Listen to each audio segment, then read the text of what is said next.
It is a great achievement అవుతుంది. ఇది కాకుండా మొన్ననే గ్రీన్ హైడ్రోజన్ ఒక పక్క ఎన్టీపీసీ, జెన్కో జాయింట్ వెంచర్ కింద ముందుకొచ్చారు. 1,80,000 కోట్లు ఖర్చు పెట్టే పరిస్థితికి వస్తుంది.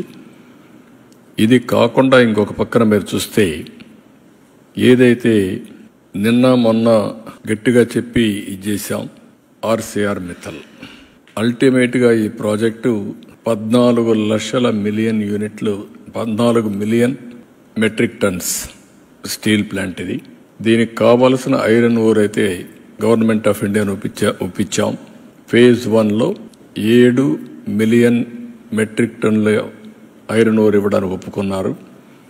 అది కూడా పిట్ హెడ్ దగ్గర పైపులు వేసి స్లర్రీ రూపేణ తీసుకొస్తున్నారు. ఇది నక్కపల్లి దగ్గర తొందరలోనే ప్రారంభం అవుతుంది. ఈరోజు రేపు ఎంఓయూ చేస్తున్నాం. ఆ ఎంఓయూ అవుతానే పని కూడా ప్రారంభిస్తారు. ఒక స్టీల్ సిటీ వస్తుంది. ఒక పక్క గూగుల్ మొత్తంగా డేటా సెంటర్ రావడం, ఇంకొక పక్కన మీరు చూస్తే ఆర్సీఆర్ మిత్తల్ ఈ ప్రాజెక్ట్ వస్తే విశాఖపట్నం, అనకాపల్లి మొత్తం కలిసిపోయే పరిస్థితి వస్తుంది. One of the best project ఇది కూడా రాబోతుంది. ఇవి కాకుండా ఇంకొక పక్కన మీరు చూస్తే ఓర్వకల్లో 2,786 కోట్లతో ఇండస్ట్రియల్ స్మార్ట్ సిటీకి ముందుకు పోయాం. కొప్పర్తిలో ఇండస్ట్రియల్ స్మార్ట్ సిటీకి 2,137 కోట్లు అక్కడ కూడా మొన్నే శాంక్షన్ అయింది. ఇంకో పక్క నక్కపల్లిలో ఈ స్టీల్ సిటీయే కాకుండా 14,000 కోట్ల పెట్టుబడులతో ఒక ఫార్మా సిటీ వస్తుంది, బల్క్ డ్రగ్ పార్క్ వస్తుంది. దీనివల్ల ఒక 70,000 మందికి ఉద్యోగాలు వచ్చే పరిస్థితికి వస్తాయి. ఇలాంటివన్నీ కూడా మీరు ఒకసారి చూసినప్పుడు ఇంకొక పక్కన మీరు చూస్తే ఒక 55,000 కోట్ల రూపాయలతో నేషనల్ హైవేస్ అన్నీ కూడా రాబోయే 2-3 సంవత్సరాల్లో పూర్తి చేస్తున్నాం. ఇది కాకుండా ఔటర్ రింగ్ రోడ్డు ఉంది, అది కూడా వస్తే నేను వారిని కోరింది ఏంటంటే 8 లేన్ రోడ్డుకే శాంక్షన్ చేయమన్నాం.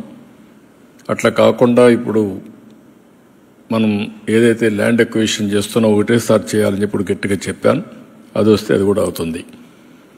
ఇది కాకుండా ఇంకొక పక్కన మీరు చూస్తే అనేక టూరిజం ప్రాజెక్ట్స్ కూడా సూర్యలంక, శ్రీశైలం, రాజమహేంద్రవరం, సంగమేశ్వరాలయం ఇక్కడంతా కూడా 400 కోట్లతో ఒక టూరిజం కారిడార్ కూడా ఒప్పుకొని ముందుకు పోతున్నారు. ఇవన్నీ చూసినప్పుడు నేను మొన్న అందుకే మీటింగ్లో చెప్పాను, డబుల్ ఇంజన్ సర్కార్, డబుల్ ఇంజన్ గ్రోత్.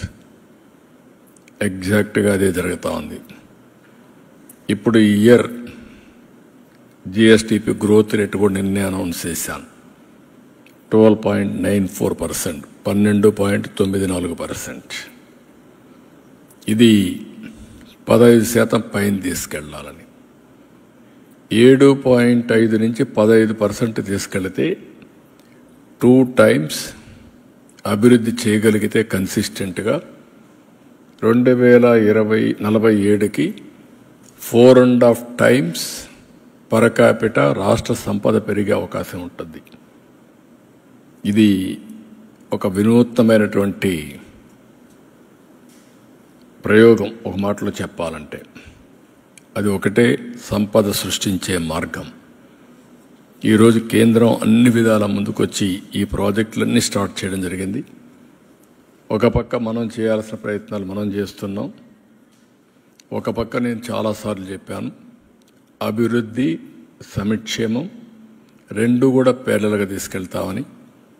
అభివృద్ధి జరగాలి, డెవలప్మెంట్ వల్ల సంపద సృష్టించబడుతుంది, సృష్టించిన సంపద వల్ల ఆదాయం పెరుగుతుంది, పెరిగిన ఆదాయం వల్ల మళ్ళా కొంత డబ్బుల్ని అభివృద్ధి ఖర్చు పెట్టి ఎక్కువ డబ్బుల్ని మన సంక్షేమానికి ఖర్చు పెట్టే పరిస్థితి వస్తుంది.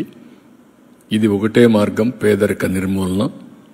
అదే మరి ప్రజల్ని ఎంపవర్ చేయడం, దానికి నాంది పలికాం. చాలా సంతోషం. 9-7 నెలల్లో మేము అనుకున్న ప్రయత్నాలన్నీ 1 by 1 సఫలీకృతం అవుతున్నాయి. ఇది ఒక విధంగా చెప్పాలంటే అసాధారణం అనుకున్నటువంటి కార్యక్రమాలను చేపట్టాం.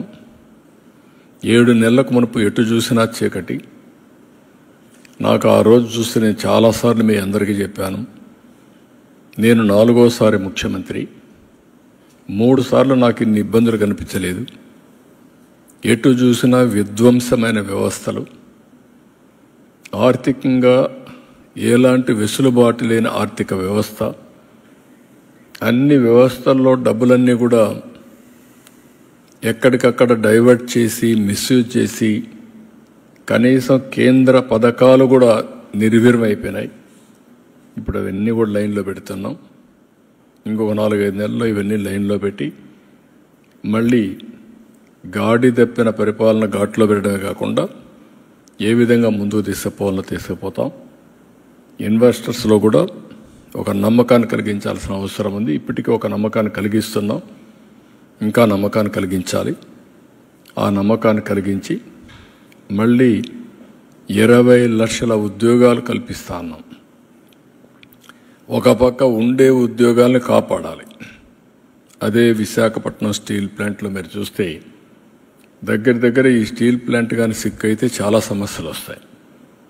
కాబట్టి ఒక పక్క దీన్ని కాపాడుకుంటూనే ఇంకొక పక్కన 20 లక్షల ఉద్యోగాలకు ఏమేమి కావాలన్నా అవన్నీ వర్కౌట్ చేస్తున్నాం.